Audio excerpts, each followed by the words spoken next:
Let's talk about the DISC personality profile and why it's actually important to you and to your real estate career.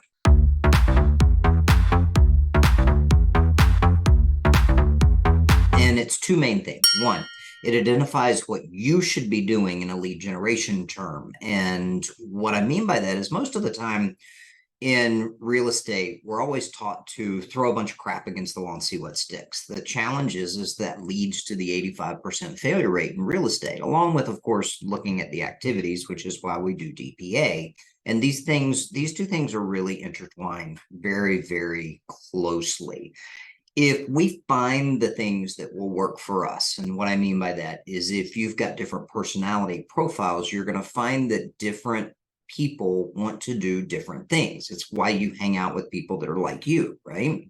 And so when it comes to the real estate lead generation side, it's very important to know what you are, because that will match you with the lead generation pieces that most match your personality. Now, there are exceptions to this, of course. And we find that if you'll find one or two things that match your personality profile that you'll get from the list, go through that training and just concentrate on those one or two things, at least for the next 6 months, you will succeed every single time. So when we do that and we find those things, it's critical. And then the second thing too is the more that you realize who you are and what you are, and then you're able to identify those people that are various D's, I's, S's, and C's, the better your communication process will be with those people.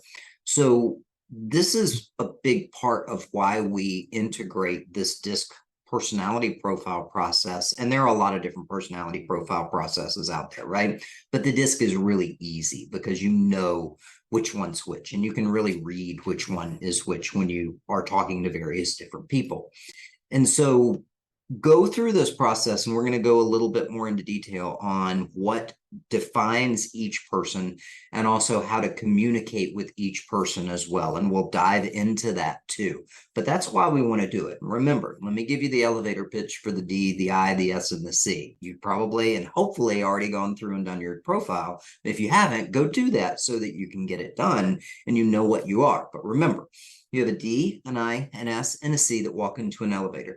The D is the one that's pushing that elevator door close button before anybody gets on the elevator. Wants it to close, doesn't care who's there. They just want to get to where they're going. The I, the I is the one that knows everybody's name, is in the middle of the elevator holding court and teaching a class or talking and making sure that they are the life of the party. The S is the one with the arm around the door that is trying to keep it to close so that the person running down the hall that's late can make sure that they get on there safely and don't get hurt. The C, well, the C's the quiet one. They're standing in the back corner of the elevator, but they're not just sitting there doing anything.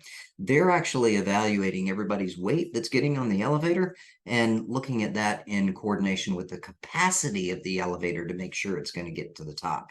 So with that, I bet you know what your main profile is. Now, a lot of people may be a part of all of them, but you'll have two that are dominant to your personality profile, and that's what we want to find. So, all right, there's your overview of the DISC and why we use it and why it's important. Now let's go into a little bit more detail on it.